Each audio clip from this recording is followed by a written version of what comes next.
teman-teman sekalian, Anda punya teman. Temannya seringkali menjelek-jelekan Anda. Kemudian yang kedua, berbicara yang tidak baik tentang Anda di belakang. Kemudian menzalimi dalam segala bentuk yang memang salah. Tiba kemudian, dia meminta bantuan Anda sedang butuh, pinjam uang 10 juta misalnya. Diberi nggak? Hah? Kadang-kadang salam aja belum tentu dibalas kan? Ya, padahal hukumnya kan dijawab ya. Ya, bertemu aja belum tentu mau kan? Kenapa? Karena banyak kesalahan yang dia perbuat. Tapi kalau dia datang untuk meminta maaf, diterima nggak? Oke, lihat sini. Bismillah. Ini ada gelas.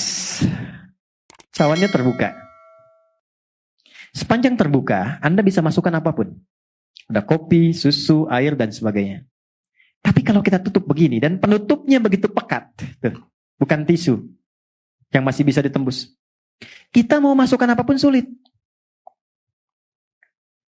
Bukankah saat sholat tadi, kita ingin terkoneksi dengan Allah, supaya minta apapun? Ya kan? Kita minta disehatkan, minta diberikan kesuksesan, rezeki yang melimpah, masalah dihilangkan, ya kan? Kenapa ada sebagian orang yang sholat ketika meminta nggak terkabul? Padahal orang dulu baru nyebut sudah diberikan. Tuh. Orang dulu minta dikasih. Bahkan selesai sholat dapat. Kenapa? Dalam kondisi kita meminta, kita nggak mendapatkan apa yang dimohonkan itu. Boleh jadi, apa yang disampaikan Nabi itu hadir dalam kehidupan sementara orang. Saya nggak menyebut kita. Saya menjauhkan kata itu dari kita semua. Ada orang yang datang kepada Allah itu dengan maksiat yang dibawa, tapi belum ditobati. Jelas? Maka apa kata Nabi? Thumma dzakara rajulan. Nabi mengisahkan seorang lelaki. Yutilus safara asy'atha aghbara. Dia menempuh perjalanan panjang sampai berdebu, capek, jauh jalannya. Yamuddu yadaihi ilas sama. Dia ingin berdoa. Kalau ini digambarkannya datang ke Mekah lah, mau doa. Ya kan? Begitu sampai tiba ke tujuannya, apa yang terjadi? Kata Nabi, komen pertamanya. Ingat, kalau Nabi sudah komen, maka kita apa yang harus dilakukan? Tinggal like, subscribe. Like, share, and subscribe. Apa komen Nabi? Anna yustajabu lidzanik mat'amu haram, mashrabu haram, malbasu haram, wa ghudhiya biharam. Bagaimana doanya bisa tembus sementara makanannya haram, minumannya haram, pakaiannya haram, perangkat hidupnya haram. Ternyata bukan Allah nggak mau kabulkan. Begitu mau dikasih, mental. Karena ada sekat. Itulah sebabnya, kenapa sebelum kita minta banyak dalam sholat, minta sehat, minta rizki, minta rahmat, minta segala hal, kenapa dimulai saat takbir dengan memohon doa taubat terlebih dahulu? Di pembuka awal. Pembuka awal yang mengawali sesuatu dari mulai asalnya, itu dalam bahasa Arab disebut dengan iftitah. Kalau pendek. Kalau agak panjang disebut dengan istiftah. Itulah sebabnya kenapa kita saat takbir langsung membaca doa iftitah atau istiftah untuk membuka semua sekat-sekat yang kurang baik yang selama ini Allah nilai kurang bagus. Sehingga setelah terbuka kita bisa minta apapun yang dimohonkan kepada Allah. Ada 9 jenis doanya dari mulai yang pendek sampai yang panjang. Kalau pendek namanya iftitah, kalau panjang namanya istiftah. Atau kadang untuk mewakili keduanya. Baik itu pendek ataupun panjang. Oke, teman-teman biasa baca doa apa? Gak apa-apa. Iftitah. Allahumma ba'id. Allahumma ba'id baini wa baina khatayaya kama ba'adta baina al-masyriqi wal-maghrib. Ada yang baca Allahu akbar kabira? Alhamdulillahi katsira? Ada? Ada yang baca wajjahtu wajhiya alladzi fataras samawati wal ardh? Ada? Baik. Pertanyaannya, tahu nggak maksudnya apa? Paham nggak gitu? Kita baca tanpa paham, dapat pahala. Dan gugur kewajiban, mengangkat kewajiban. Tapi kalau kita baca paham artinya, maka pemahaman itu memberikan dampak pada jiwa kita. Sehingga menggugurkan dosa-dosa yang pernah kita lakukan dan berubah kita menjadi semakin lebih baik.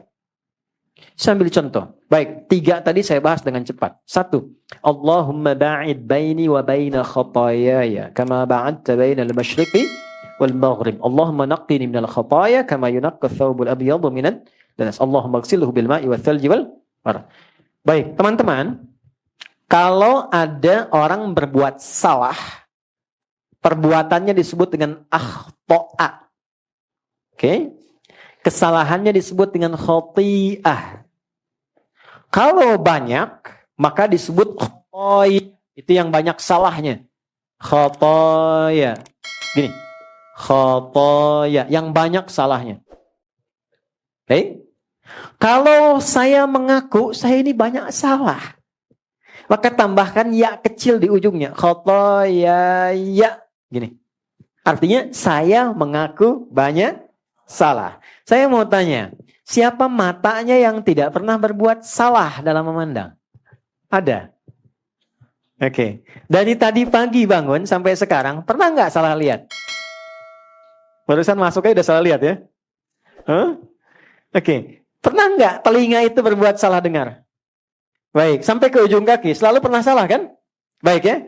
Artinya, kesalahan yang dilakukan itu tidak satu dua, mungkin banyak. Ini yang datang ke sini pun, saya ingin tanyakan. Dengan orang tuanya, baik tidak? Ada masalah nggak? Dengan pasangannya, dengan anaknya, dengan kerabatnya. Puncaknya dengan Allah. Tidak ada satupun manusia yang bebas dari salah. Semua pasti pernah berbuat salah. Tapi indahnya Allah, dipanggillah setiap hari 5 kali untuk memperbaiki kesalahannya. Jadi tidak mungkin orang jadi baik kalau tidak ada salah. Kesalahan itu dihadirkan untuk belajar supaya jadi lebih baik. Sama, saya kadang suka heran. Orang berdoa minta sabar, tapi saat dikasih jalannya tidak menerima. Saya tanya ya, kalau Anda minta sabar sama Allah, dikasih oleh Allah sabar atau dikasih ujian? Pasti diberi ujian supaya merasakan kesabaran itu. Sebab kalau dikasih sabar langsung nggak mungkin. Ya kan? Coba lihat, Bapak Ula berdoa, ya Allah berikan aku kesabaran. Terus nggak ada hujan, nggak ada angin, Mas Baim pulang ke rumah. Nggak ada apapun. Sabar ya sayang. Kira-kira bagaimana responnya? Kamu sehat? Karena nggak ada apapun. Kalau Anda mengharapkan sabar, Anda pasti diberikan masalah. Kalau orang berharap kesuksesan, apakah langsung dikirimkan harta? Tidak. Kan diberikan pekerjaan. Kalau orang berharap kebahagiaan, nggak akan diturunkan langsung. Pasti diberikan jalan untuk saling mencintai, baru bahagia. Sama persis kalau orang ingin jadi baik, maka Allah turunkan ujian yang menguji dia supaya belajar dari kesalahan, supaya jadi baik. Karena itulah orang kalau saat akan sholat, pasti punya salah yang dibawa. Maka bayangkan sebelum sholat, mata itu salah memandang. Mungkin. Boleh jadi sebelum sholat kepada anak salah melihat. Ini share ya. Apa yang saya biasakan. Mungkin kalau bermanfaat silahkan ambil. Kalau tidak Anda boleh tinggalkan. Saya itu pribadi yang menata diri untuk tidak pernah bisa marah pada anak-anak. Gak bisa marah. Sederhana. Anak kalau belum balik, Allah menilainya itu tetap dengan kekanak-kanakannya. Gak ada hisab. Jadi kalau dia salah, itu gak dihisab oleh Allah. Karena masih anak-anak. Jelas?